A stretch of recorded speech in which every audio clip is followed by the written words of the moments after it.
Ito po si Sacred Heart of Jesus. Ito po ay binili ko ng 2022. Si Saint Padre and Saint Vincent Ferrer.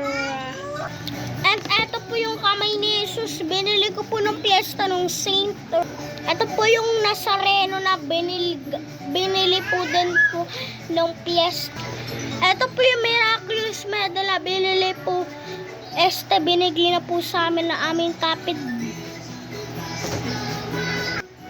Ito po yung lapieta nung binigay sa akin, no? Dating Pasko ng 2020. Ito po yung rel.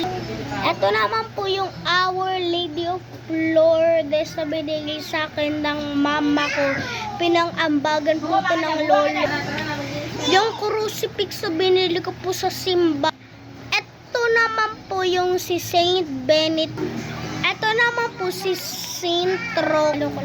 Ito naman po yung Santo Niño na binili ko sa ito naman po yung crucifix na binili ko sa... Ito naman po yung mga G-beads na po. Ito naman po yung Alliance of usok ng insenso na sa pansan siya. And then, ito po yung ano ko po. Pagpapahid sa Ash Wednesday, ganito po kasi yun eh. Kukuha ka at ipapahid mo sa noo mo. Pero kasi yun. Diba? Dalawa po.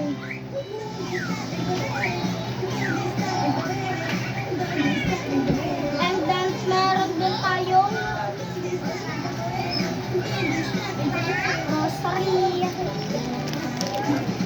Napakadami nila, no?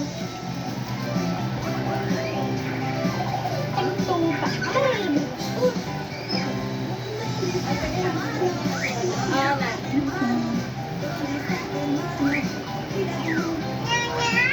Pagbalik ko na lang siya ang play.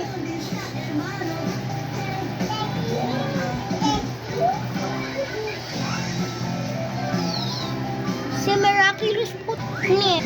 Ito naman po si Saint Joseph na yung binili ko po siya sa look this.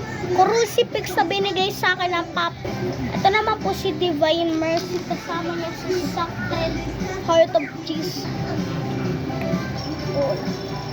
Bracelet na binigay sa akin ng papa ko na rainbow ko. Our Lady of Mount Carmel. Kala ko Ma'am Carmel yung una. Yung pala Our Lady of Mount. Ito naman po yung dalawang crucifix po niya. Ito naman po yung rosary ko na color brown po siya. Miraculous po niya. And ito pong crucifix. Kitang-kita po yung image niya po yung likod. And yan naman po yung crucifix. Yan. May crucifix rosary na color ito naman po si Saint Benedict, may crucifix na po siya. Ito naman po si Saint Pericrip. Ito naman po yung mahal na poong Jesus Nazareno.